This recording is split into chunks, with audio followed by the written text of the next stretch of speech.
एक परिवार में कुल 4 सदस्य होते हैं, पति पत्नी, एक देवर और एक उनका बेटा छोटा सा। लेकिन कुछ दाल में काला लग रहा था। आज सुबह से ही महिला एक गाड़ी है जिस पर बर्तनों को रख रही है, जो मिट्टी के बर्तन होते हैं, मटके इत्यादि और बर्तन होते हैं। देवर खुशी के मारे झूम रहा है इधर उधर और भाभी के कान में आकर कहता है कि देखना भाभी, आज मैं तुम्हारे काम को पूरा करके रहूंगा। देखना भाभी, मैं पूरा काम बहुत अच्छे से निपटाऊंगा। इसके बाद दोस्तों हम आगे देखते हैं। एक व्यक्ति अंदर से उठकर आता है। आने के बाद कहता है कि क्या गाड़ी तैयार है? तो ये दोनों देवर भाभी कहते हैं कि हाँ, गाड़ी तैयार है, केवल इसको ले जाने वाला चाहिए। अब दोनों भाई कपड़े पहनते हैं और उस मिट्टियों के बर्तन से भरी हुई गाड़ी को वो धीरे धीरे हाँकने लगते हैं। यानी वो बैल बर्दों की गाड़ी होती है दोस्तों, जो बैल होते हैं, और इन्हें लेकर वो आगे चलने लगते हैं। जब उसे लेकर वो आगे चलते हैं तो रास्ते में कुछ ऐसा होता है कि यहाँ पर जो इस महिला का पति है वो अचानक से इस दुनिया से चला जाता है। गाड़ी पलट जाती है और पूरा भार इस व्यक्ति के ऊपर आ जाता है और ये एन द मौके पर वहीं पर चला जाता है। गांव में जब एक खबर फैलती है तो एक मायूसी सी छा जाती है। पत्नी बावली हो जाती है। लेकिन थामिए जरा, 5 या 6 साल बाद एक 3-3.5 साल का लड़का इस गांव में आता है और पूरे गांव को इकट्ठा कर और वहां पर उस महिला को जिसका पति मरा था और उस लड़के को जिसका भाई इस दुनिया से गया था खड़ा कर ये कहता है कि तुमने ऐसा क्यों किया? तुमने मेरे साथ ऐसा क्यों किया? मैंने तुम्हें बेटे की तरह पाला था। दोस्तों, ये 3.5 साल का लड़का कौन था और क्यों ये ऐसा कह रहा था कई सालों बाद, उस व्यक्ति की मृत्यु के बाद? और क्यों एक देवर अपनी भाभी से कह रहा था कि भाभी, आज मैं तुम्हारा काम कर दूंगा? वो कौन सा काम था? नियति और प्रकृति हमेशा इंसाफ करती है। इंसान सोचता है कि हमारे साथ इंसाफ नहीं हुआ, मैं बहुत अच्छा करता हूँ, मेरे साथ अच्छा नहीं होता। लेकिन तुम्हें क्या पता तुम्हारे साथ किस चीज का अच्छा हो रहा है, किस चीज का बुरा हो रहा है। आप एक छोटी सी बात मेरे कहने पर सोचकर देखिए। हमारे हाथ में हमारा जन्म नहीं है, साइंस के हाथ में भी नहीं है। हमारे हाथ में हमारी मृत्यु नहीं है, साइंस के भी हाथ में नहीं है। कब कहां से अपार धन आ जाए ये भी हमारे हाथ में नहीं है। कब हम रोडपति बन जाएं, करोड़पति से रोडपति, ये भी हमारे हाथ में नहीं है।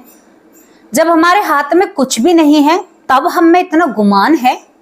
और जो इस पूरी सृष्टि को चला रहा है, आप सोच कर देखिए, हमारे हाथ में कुछ भी नहीं है, कुछ भी नहीं है। और ईगो और घमंड मुझसे ज्यादा तो किसी में होगा नहीं, ये सबका मानना होता है। हम किस चीज का गुमान कर रहे हैं? हमें आने वाले कल का पता नहीं, बीता हुआ हमें याद नहीं रहता, चल रहा है क्यों चल रहा है? इसके सवाल ढूंढिए आप। एक रोचक सी एक जानकारी दिमाग में बिठाइए और सोचिए, ये कहां से आ रहा है, क्यों चल रहा है? सवाल खड़े कर देते हो। लेकिन ये तो जानना होना चाहिए, पहचानना कि कहां से क्या आ रहा है। आज मेरे एक परिवार के हिस्से ने मुझे बहुत सपोर्ट किया। उन्होंने कहा कि तुम्हें अगर खरगोश और कछुए वाली कहानी बतानी हो तो तुम कई बार उसमें गलती करोगे, लेकिन हमारी जो बहन है वो इतनी मेहनत करके इन स्टोरियों को लेकर आती है और इतना अच्छे से बताती हैं, तुम तब भी अनाप शनाप के कमेंट करते हो। तो थैंक यू मेरी प्यारी बहन। आप डॉक्टर अपने आप को बताती हैं, आप मथुरा से हैं, मुझे बहुत अच्छा लगा, सच में ही दिल से आपका धन्यवाद करती हूँ। तो चलते हैं इस कहानी की तरफ। कहानी ऐसी जो आपको कुछ सीखने पर मजबूर कर दे, कहानी ऐसी जो आपके जीवन को बदलने की ताकत रखे, कहानी ऐसी जो आपको इस दुनिया से दूसरी दुनिया में जोड़ने की क्षमता रखे। कहां से शुरू होती है दोस्तों? कहानी तो हरियाणा से ही शुरू होती है। हरियाणा में 1994 में 94 में एक लड़के का जन्म होता है एक आम किसान के घर में। ये लड़का थोड़ा सा सांवला होता है, गोलू मोलू सा होता है। इसके बाद ये लड़के का जब जन्म होता है तो एक चीज इन परिवार वालों के सामने आती है। इस लड़के के पेट पर एक निशान था। निशान को देखकर लग रहा था कि मानो इसे जैसे जला दिया गया हो। इसके पेट पर ऐसा निशान होता है। तो घर वाले थोड़े से परेशान होते हैं। परेशान होने के बाद अब ये यहाँ पर डॉक्टर को दिखाते हैं। तो डॉक्टर कहते हैं कि कोई बड़ी बात नहीं है और यहाँ पर जिंदगी आगे चलने लगती है। इस लड़के का जब जन्म होता है, जब 21-22 दिन का ये लड़का हो जाता है, तो 21 दिन पर इस लड़के का नामकरण रखा जाता है। पंडित जी को घर बुलाया जाता है। इसके पिता बहुत खुशी मनाते हैं क्योंकि ये सबसे छोटा भाई था। इससे बड़ी इसकी 2 बहनें होती हैं और उन बहनों से भी बड़ा एक भाई होता है। और यहाँ पर इस लड़के का पिता चाहता है कि मैं अपने बेटे की होने की खुशी में, पैदा होने की खुशी में एक कथा करवाना चाहता हूँ, जो कि सत्यनारायण की कथा होती है। तो 21 दिन पर सत्यनारायण की कथा रखी जाती है और यहाँ पर पंडित जी से इस लड़के का नामकरण कराया जाता है। इस लड़के का नाम जितेंद्र निकलता है और यहाँ पर सभी कार्यक्रम बहुत अच्छे से संपूर्ण हो जाते हैं। जितेंद्र धीरे धीरे बड़ा होता है। जितेंद्र की जो बड़ी बहन होती है वो करीबन इससे 2 ही साल बड़ी होती है। जितेंद्र 2 साल का हो जाता है, लेकिन ये सबसे हटकर बच्चा था, यानी ये सबसे अलग लगता था। अब यहाँ पर आप लोगों ने देखा होगा कि जो अंगीठी होती है जिसमें आग जलाई जाती है, उस अंगीठी में आग जल रही थी और एक कोने पर एक लोटा जो होता है उसमें चाय रखी हुई होती है। तो यहाँ पर ये दोनों बहन भाई एक रस्सी के छोर से खेल रहे थे। एक तरफ से जितेंद्र ने पकड़ रखी थी और दूसरी तरफ से इसकी बहन ने पकड़ रखी थी। अब छोटी जो बहन होती है उस रस्सी को झटके से अपनी तरफ खींचती है और जितेंद्र पेट के बल उस जलती हुई अंगीठी पर गिर जाता है, जिससे जितेंद्र का पेट जल जाता है, जो कि करीबन उस समय 2.5 साल का होता है। जब जितेंद्र 2.5 साल का होता है तो उसके बाद जितेंद्र की माँ उसका इलाज कराती है और रोने लगती है कि पेट पर एक तरफ तो पहले से ही जन्म से निशान है और दूसरी तरफ इसकी पेट पर अब ये दूसरा निशान बन गया। दोस्तों, इसके बाद जब जितेंद्र को होश आता है तो जितेंद्र अपनी बड़ी बहन पर बहुत गुस्सा करता है। माँ के सामने रोने लगता है और कहता है कि माँ, इसी तरह से मैं मेरे छोटे भाई ने जलाया था और आज मेरी इस बड़ी बहन ने मुझको जला दिया। ये मुझे बहुत बुरी लग रही है। लगता है कि इसको मैं पीट दूं या इसको बहुत बुरी पिटाई लगाऊं। तो माँ थोड़ी सी मुस्कुरा जाती है कि मेरा बेटा वैसे तो ठीक है। यहाँ पर जितेंद्र का इलाज होता है। इलाज के साथ साथ जितेंद्र अब यहाँ पर बड़ा होने लगता है, लेकिन माँ एक चीज में बहुत सोच विचार में थी। जो बेटे ने हॉस्पिटल में ये बात कही थी कि माँ, मेरे छोटे भाई ने मुझे इसी तरह से जलाया था। अब यहाँ पर माँ अपने बेटे से बात करने की सोचती है, तभी ये बेटा रोने लगता है। कहता है कि मेरा बेटा है जो राजस्थान में रहता है, मुझे उसके पास जाना है। मेरी पत्नी है जिसका नाम यहाँ पर अनोखी है, मुझे अनोखी को भी देखना है। और यहाँ पर मेरा नाम जगन था और मैं तुम्हारा बेटा नहीं हूँ। अब यहाँ पर ये माँ सोचती है कि मैं तो इससे पूछने के लिए ही जा रही थी, लेकिन अब तो ये खुद सारी बातें कर रहा है। और माँ कहती है कि बेटा, तुम्हें क्या हुआ? अब तक तो तुम बिल्कुल ठीक थे। तो ये रोने लगता है कि माँ, मुझे एक बार मेरी जो उल्टा पत्नी है ना, उसे सबक सिखाना है। माँ कहती है कि कोई अपनी पत्नी से भी उल्टा कहता है? क्या सच में ही तेरी पत्नी उल्टा है? वो कहता है कि हाँ माँ, मेरी पत्नी उल्टा है। मेरी पत्नी ने मेरे साथ बहुत गलत किया है, मेरे भाई ने भी मेरे साथ बहुत गलत किया है। अब माँ इस बात को आई गई कर देती है। ये लड़का 4थी साल में चलता है, तभी इसकी माँ एक बाजार से घोड़ा खरीद लाती है, जो कि मेले लगते हैं गांव में। दोस्तों, वो काले रंग का घोड़ा होता है और उस घोड़े को देखकर ये 4थी साल में चलने वाला लड़का बहुत जोर जोर से रोने लगता है। कहता है कि इसे तो गाड़ी में लगाया जाता है और ये मुझे मार देगा। इसी के साथ मेरे भाई ने मुझे मारा था। मेरा भाई बहुत बुरा है, मेरी पत्नी बहुत बेकार है। इन बातों को सुनकर ये महिला बहुत परेशान हो चुकी थी, क्योंकि काफी दिनों से ऐसी बातें अपने बेटे से सुनती आ रही थी। तभी अपने बेटे को बैठाती है। वहां पर चारों बहन भाई बैठे हुए होते हैं, इनके पिता भी बैठे हुए होते हैं और ये कहती है कि बेटा, तुम्हें क्या परेशानी है? तुम ऐसी बातें क्यों करते हो? क्या हुआ है? तो ये कहता है कि माँ, मैं आप लोगों का नहीं हूँ। पता नहीं एक हवा के साथ मैं यहाँ पर कैसे आ गया। माँ, मेरा गांव तो यहाँ पर राजस्थान में है और राजस्थान में मेरा परिवार है। मेरा नाम जगन था और मैं तो मिट्टी के बर्तन बनाया करता था। मेरी पत्नी का नाम अनोखी होता है। माँ, मेरे भाई का नाम उदय होता है और मेरा एक बेटा भी है। लेकिन माँ, मेरी पत्नी धोखेबाज निकली। उसने मेरे साथ बहुत गलत किया। माँ, मेरा बहुत हंसता खेलता परिवार था। हम बर्तन बनाया करते थे मिट्टी के, और उन बर्तनों को छोटे छोटे कस्बों में, शहरों में जाकर बेचा करते थे। उन बर्तनों के साथ बहुत सारी चीजें होती हैं। अब ये कहता है कि माँ, एक दिन की सुबह होती है, मेरी पत्नी बहुत जल्दी जल्दी गाड़ी को भर रही थी, जो बर्तनों से भरी हुई होती है, जिसमें मटके, गुल्लक, चिलम, बहुत सारी ऐसी चीजें होती हैं। माँ, मैं बिस्तर से उठता हूँ तो मैं देखता हूँ कि मेरा छोटा भाई मेरी पत्नी के कान में कहता है कि भाभी, जो तूने आज काम दिया है उस काम को मैं आज जरूर पूरा करूंगा। लेकिन मैं समझ रहा था कि मेरी पत्नी और मेरा भाई वैसे ही हंसी ठिठोली करते हैं। इसके बाद माँ, हम दोनों भाई उस लदी हुई गाड़ी को लेकर शहर की तरफ रवाना हो जाते हैं। पूरे दिन हम बर्तन बेचते हैं, पूरा दिन निकल जाता है। अब जैसे ही शाम होती है तो शाम के वक्त माँ, हम रात के वक्त अपना ठहरने का इंतजाम करते हैं। लेकिन हम एक ऐसी जगह पर थे जहाँ पर किसी का भी आना जाना नहीं होता है। माँ, हम दोनों भाई होते हैं, तभी मैं अपनी जो बैलगाड़ी होती है उस गाड़ी में जो लोहे के पहिए लगे रहते हैं और एक कील उन्हें रोकने के लिए लगी जो रहती है, मैं उस कील को देखने लगता हूँ। तो लग रहा था कि ये कील कल निकल ना जाए, तो मैं उसमें तेल डाल रहा था और कुछ वहां पर करता रहता हूँ। तभी पीछे से कोई बहुत जोर से मेरे सिर पर वार करता है। माँ, मैं सिर को पकड़ता हूँ और कहता हूँ कि कौन है, मेरे साथ ऐसा कौन कर रहा है। लेकिन माँ, जब मैं पीछे घूमकर देखता हूँ तो मेरा सगा भाई मेरे सर में वार कर रहा था। उसके चेहरे पर घबराहट और मुस्कान दोनों साथ में नजर आ रही थी। माँ, मेरा दिल घबरा जाता है। छोटे, तू ऐसा क्यों कर रहा है? मैं तेरा भाई हूँ, तू मेरे साथ ऐसा क्यों कर रहा है? तो वो कहता है कि भैया, मैं भाभी को नहीं छोड़ सकता। मैं अनोखी से बहुत प्रेम करता हूँ, और जब तक आप रहोगे अनोखी पूरी तरह से मेरी नहीं हो सकती। आपको जाना होगा, तभी मुझे अनोखी मिलेगी। और माँ, मेरा भाई मेरे सर पर दूसरा वार करता है।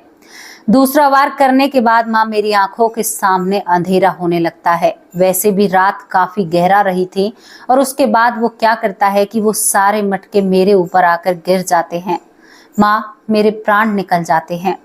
मेरा भाई मुझे मारने में कांप रहा था माँ, घबरा रहा था, लेकिन फिर भी वो कर गया। उसके बाद मैं देखता हूँ कि मैं मटकों के नीचे दबा पड़ा हूँ। वो गाड़ी पड़ी हुई है और वहीं पर मेरा छोटा भाई मेरे लिए रो भी रहा है। माँ, मैं उसे प्यार कहूँ या क्या कहूँ, वो भाई वहां पर बैठा हुआ रोता है, पूरी रात रोता है। और सुबह कुछ लोगों को इकट्ठा कर कर मैं वहीं पर रहता हूँ माँ। उस गाड़ी को सीधा किया जाता है और सीधा करने के बाद माँ, मुझे उस गाड़ी में लिटाया जाता है। लोग कहते हैं कि अरे, बेचारों के साथ बड़ा हादसा हुआ। और मेरा भाई मुझे लाद कर गाँव में लेकर आता है। गाँव में आते ही वो शोर मचाता है और कहता है कि भाभी, अनर्थ हो गया, भैया इस दुनिया में नहीं रहे और हमारे साथ ऐसा हादसा हो गया। माँ, मैं उनके साथ चल रहा था। मैं सभी से चीख चीख कर कहता हूँ कि अनर्थ नहीं हुआ है, इस भाई ने ही मुझे मारा है, इस भाई ने ही मेरे साथ सब कुछ किया है। लेकिन माँ, कोई सुनने वाला नहीं था। मैं लोगों के बीच से निकल रहा था, लोग मेरे अंदर से आर पार हो रहे थे। माँ, मैं बहुत कुछ कहने की कोशिश करता हूँ, लेकिन कोई नहीं सुनता है। मेरी अंतिम क्रिया कर दी जाती है। जब मेरी अर्थी को ले जाया जाता है तो मैं उस पर बैठता हूँ, चीख चीख कर कहता हूँ कि मैं यहीं पर हूँ। मुझे जब अग्नि के विलीन किया जाता है, अग्नि में समर्पित किया जाता है, मैं वहां पर भी कहता हूँ। लेकिन जब घर आकर जो नजारा मैं देखता हूँ, उससे मेरे पैरों तले जमीन खिसक जाती है। मेरा छोटा भाई मेरी पत्नी के गले लग रहा था और मेरी पत्नी कह रही थी कि कोई बात नहीं, रास्ते का कांटा हट गया, कुछ दिन की बात है, तुम्हें सब्र आ जाएगा। वो कहता है कि भाभी, हमने गलत किया है, मुझसे पाप हो गया है, मैं अपने भाई के साथ ऐसा नहीं करना चाहता था। मैं पत्नी को दोषी कहूँ या भाई को दोषी कहूँ, मैं इन सारी बातों को सुनकर वहां पर 12 दिन रहता हूँ। 12वें दिन एक हवा का झोंका आता है और झोंके के साथ मैं माँ, तुम्हारी गोद में अपने आप को पाता हूँ। तुम्हारे पास जब मैं अपने आप को पाता हूँ, लेकिन माँ, अब मुझे यादें सताती हैं जब मैं मटके से पानी पीता हूँ। मुझे चैन नहीं आता। मुझे किसी तरह से एक बार मेरे परिवार से मिला लाओ माँ। मैं उनसे सवाल करना चाहता हूँ, पूछना चाहता हूँ कि मेरे साथ ऐसा क्यों। माँ, मैं ये सारी जानकारी जानना चाहता हूँ, क्यों किया उन लोगों ने ऐसा। अब यहाँ पर ये कहती है कि ठीक है, तेरे परिवार को हम ढूंढेंगे। और दोस्तों, मैं यहाँ पर आपको गांव का नाम क्यों नहीं बता रही हूँ, इस बात के बारे में भी आगे चलकर आपको जरूर बताऊंगी। अब यहाँ पर एक दिन इसकी माँ, एक जो ये होते हैं बर्तन बनाने वाले होते हैं, तो गांव में सभी लोग मिट्टी के बर्तनों का इस्तेमाल करते हैं। ये किसान परिवार था। यहाँ पर ये बर्तन लेने के लिए वहां पर जाती है, तो वहां पर एक व्यक्ति एक मटके को गोल आकार दे रहा था पीट पीट कर। तो यहाँ पर जो 4 साल का लड़का होता है, जिसका नाम जितेंद्र होता है, ये कहता है कि तुम सही से नहीं कर रहे हो। अब यहाँ पर ये व्यक्ति बड़ा हैरान हो जाता है कि ये क्या कह रहा है। इसके बाद दोस्तों ये खुद बैठता है, क्योंकि ये व्यक्ति कहता है अच्छा तुम्हें क्या ये काम आता है। तो वो कहता है कि हाँ, मुझे ये काम आता है और मैं इस काम को बहुत अच्छे से करता हूँ। दोस्तों यहाँ पर जब इसे बिठाया जाता है तो ये उस बर्तन को बहुत गोल आकार देता है, बहुत सुंदर उस बर्तन को आकार देकर। तो यहाँ पर वो कहता है कि अरे वाह, तुम्हारे बेटे को तो बहुत अच्छा काम आता है। तो यहाँ पर जितेंद्र की माँ कहती है कि इसे तुम ही रख लो अपने पास। अब वो उनके सामने भी सच्चाई को रखती है, कहती है कि ऐसे ऐसे बात है। तो दोस्तों यहाँ पर जब ये लड़का उन लोगों के नाम बताता है, तो ये जो यहाँ पर बर्तन बनाने वाले थे, ये कहते हैं कि वो तो फलाना गांव है, उसमें ये घटना घटी थी उन लोगों के साथ। तो यहाँ पर ये जितेंद्र माँ का हाथ दबाते हुए कहता है कि नहीं माँ, इनको सच्चाई नहीं बतानी है। इसके बाद जितेंद्र का परिवार, बहुत सारे लोग इकट्ठा होकर कई दिनों बाद उस गांव में पहुंचते हैं। जितेंद्र भागा हुआ जाता है, तो रास्ते में ही छोटा भाई जिसका नाम उदय होता है, जितेंद्र को मिल जाता है। जितेंद्र उदय का हाथ पकड़ता है और उसको लेकर घर की तरफ बढ़ने लगता है। घर की तरफ जाता है, घर में जाते ही कहता है कि तुमने सही नहीं किया उदय मेरे साथ, तुम्हें शर्म नहीं आई अपने भाई के साथ ऐसा करने में। दोस्तों ये बात गांव में आग की तरह फैलती है, गांव के लोग इकट्ठा होने लगते हैं। तभी यहाँ से अंदर से वो महिला आती है जो इसकी पत्नी होती है, जिसका नाम यहाँ पर अनोखी होता है। अनोखी कहती है कि ये कौन है, क्या अनाप शनाप बातें कर रहा है। तभी यहाँ पर जितेंद्र उन्हें एक कमरे में ले जाता है और कमरे को बंद कर लेता है। बाहर माँ बाप बैठे हुए थे, पूरा गांव बैठा हुआ था। तो यहाँ पर जितेंद्र कहता है कि क्या खोलूं पूरी पोल पट्टी तुम्हारी। तो वो महिला दरवाजे की तरफ बढ़ती है, तुम होते कौन हो, हमसे ऐसे लहजे में बात क्यों कर रहे हो, तुम्हारी उम्र क्या है, तुम्हारी हिम्मत कैसे हुई हमारे घर में प्रवेश करने की, तुम तो यहाँ के लग भी नहीं रहे हो। तो ये कहता है कि तुम भूल सकती हो, मैं नहीं भूल सकता। तुमने जो काम कहा था तुम्हारे देवर ने बहुत अच्छे से किया है। अब ये महिला अपने कदम पीछे हटाती है, कहती है कि तुम कौन हो। तो यहाँ पर जितेंद्र कहता है कि मैं जगन हूं, तेरा खसम हूं। और अपने भाई से कहता है कि क्यों रे, तुम्हें शर्म नहीं आई मेरे सर पर वार करने में, और लोगों के सामने तुमने आकर ये कह दिया कि ये सब कुछ एक हादसा था। तुम्हें हादसा लगता होगा, मेरे साथ जो बीती है मुझे पता है, बताऊं पूरे गांव को। दोनों पति पत्नी इसके चरणों में पड़ जाते हैं, क्योंकि यहाँ पर उदय ने अपनी भाभी से एक लड़के को पैदा करा दिया था उस वक्त तक, जब तक यहाँ पर जितेंद्र दूसरा जन्म लेकर आता है, यानी जगन जितेंद्र के रूप में दूसरा जन्म लेकर आता है। और ये कहता है कि भैया मैं बहुत पछताया था, मुझसे गलती हुई है, मुझे मार दो तुम, मैं मरने योग्य हूं। जितेंद्र को पता था कि मुझे इस गृहस्थी को बिगाड़ना नहीं है, केवल सवालों के जवाब चाहिए थे। तो वो महिला नीचे गर्दन कर कर खड़ी हो जाती है। तो जितेंद्र कहता है कि किसी ने सही कहा है, एक महिला निभाने पर आए तो पूरे परिवार को छोड़ सकती है, लेकिन एक महिला बिगाड़ने पर आए तो शायद पूरे विश्व की नफरत कम पड़ जाएगी। इतनी नफरत एक महिला करती है जब वो दोहरा चरित्र जीती है।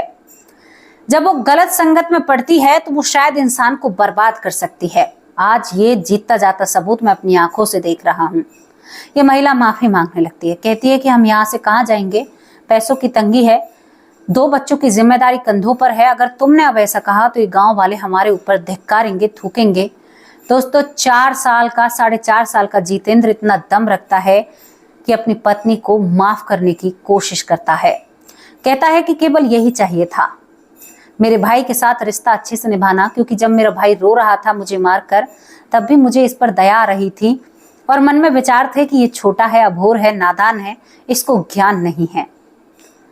मैं किसी के सामने नहीं रखूंगा, ये गांव में हादसा हादसा ही रहेगा, लेकिन मुझे जीवन भर याद रहेगा कि रिश्ते भी कभी अपने नहीं होते हैं। मैं कभी रिश्तों से जुड़ नहीं पाऊंगा। और जितेंद्र यहाँ पर सभी के सामने इस बात को राज रखता है। दोस्तों वो अपने बेटे को देखकर कि वो सही तरह से रह रहा है और वो अपने घर चला आ जाता है। जितेंद्र जी बताते हैं कि मैं आज तक उनकी जिंदगी में मैंने दखल अंदाजी नहीं दी और किसी को मैं देना भी नहीं चाहता, देना भी नहीं चाहता, क्योंकि मैं चाहता हूं कि मेरे भाई का घर बसता रहे। मेरा भाई कांप रहा था जब उसने मेरे ऊपर वार किया था। शायद एक वो महिला के चरित्र में फंस चुका था, लेकिन वो मेरे भाई के साथ वफादारी निभा रही है। मेरे लिए वही बहुत बड़ी बात है। जितेंद्र की अब खुद की शादी हो चुकी है, बहुत अच्छी अपनी जिंदगी बिता रहे हैं।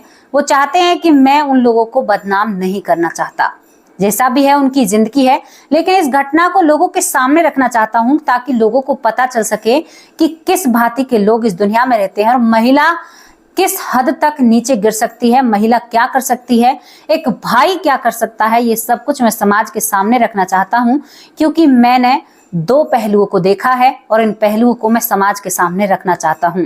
दोस्तों, सत्यता पर रखी हुई एक घटना है जो हरियाणा से शुरू होती है, राजस्थान में खत्म होती है और बिल्कुल 100% सत्य है। लेकिन मैं ज्यादा जानकारी इसके बारे में नहीं दे सकती। बहुत सारी घटनाओं की मैंने आपको सभी घटनाओं की जानकारी दी है, लेकिन इसके बारे में यही पहलू है, क्योंकि उस महिला की बदनामी होगी। वो महिला आज बुजुर्ग हो रही है, उसके बच्चे बहुत बड़े हो रहे हैं, बच्चों की शादी हो चुकी है, तो इसी वजह से इस घटना को यहाँ पर शायद गोपनीय रखना सही रहेगा। आपको ये स्टोरी कैसी लगी अपनी राय कमेंट बॉक्स में जरूर रखना, और इसके बारे में आपकी जो भी राय है वो जरूर हमें भेजा कीजिए, ताकि हमें आगे सीखने को मिले क्या अच्छा है क्या सही है। एक लड़के ने दूसरा जन्म लेकर सारे सवालों के जवाब छान लिए थे। आज भी जितेंद्र एक सादगी भरी जिंदगी बिताते हैं और वो बिल्कुल भी छल कपट अपने अंदर नहीं रखते हैं। जैसे वो पिछले जन्म में जगन थे, ऐसे ही आज वो जितेंद्र हैं। तो कैसी लगी पुनर्जन्म की घटना? 100% सत्य है। आपकी जो भी राय है अपनी राय कमेंट बॉक्स में जरूर रखना। अब आप लोगों से विदा लेती हूँ, कल हाजिर होंगी एक सच्ची और अच्छी स्टोरी के साथ। तब तक के लिए नमस्कार, जय हिंद, जय भारत।